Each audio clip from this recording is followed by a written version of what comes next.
Talk to us a little bit about the importance of volunteering for this particular organization.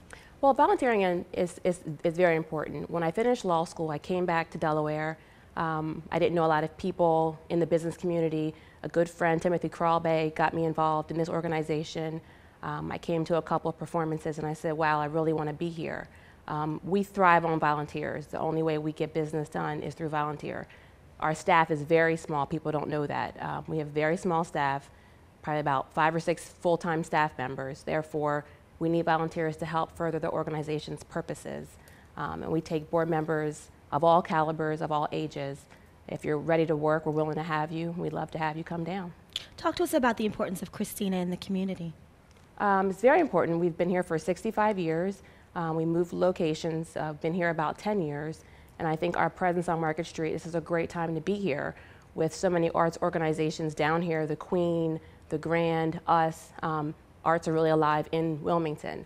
And one of the things that we do is we involve young people. I have a daughter, she's 3 years old, she comes here to dance and she loves it. And so I think not only is it important to have education, but to tie in the arts and have kids' creative sides come out. And we also cater to adults. So if you're at work and you have a creative bug in you and you want to come down, we have all kinds of classes for men, women, children, everyone. Natalie, what do you say to someone who might not realize that we also need funding? Christina's been around for 65 years.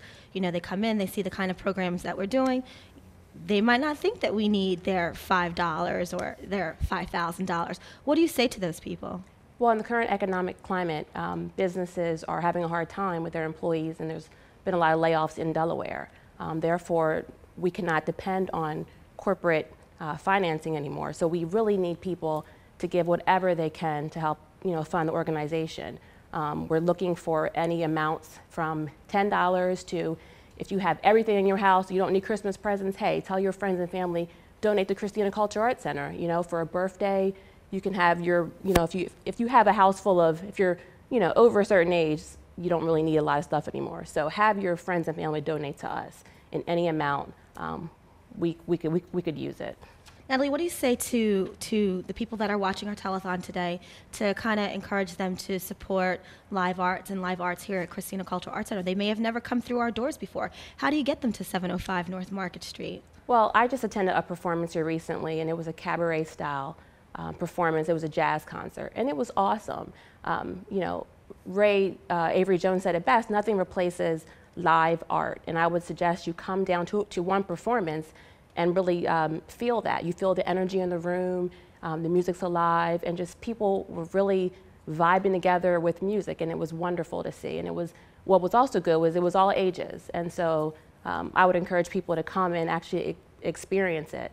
It's way different than your TV. I know there's all kinds of stuff, Netflix, you're competing with YouTube, but come down, experience what we do here, walk in the doors at any time, get a tour and get a sense for what we're doing and giving back. Natalie, you work with at-risk youth, right? Yes. Do you see the benefits of an arts education with the youth that you work with when they have the benefit of an arts background? I would say youth that are engaged are less likely to offend. I represent juveniles charged with gun offenses in the state. And unfortunately, most of my youth were not engaged in school, were not engaged in the arts, in sports or anything. So I would say having an arts background may have helped to redirect those youth, and they wouldn't be charged with such violent offenses as they have come to be. So I would say being involved in this organization can totally redirect a youth's future. It's important to not just be active through coming to meetings and deciding on budget issues. It's important to show that you're a board member who wants to be here, who wants to see performances, who wants to take classes or have their children also enrolled here. Personally, I've had 2 daughters come through here, and not only do I get to experience what we give to other people, but I see what it does for my daughters, and it's made a world of difference in their lives. Will you always be part of the Christina family, you think? Of course I will. Even though I'm going to roll off soon, this is my 7th year of volunteering. I want to always be active and have my daughters here, and maybe one day I'll take a class here. Dance class? Possibly, or Zumba. Zumba? Yeah. Mm-hmm.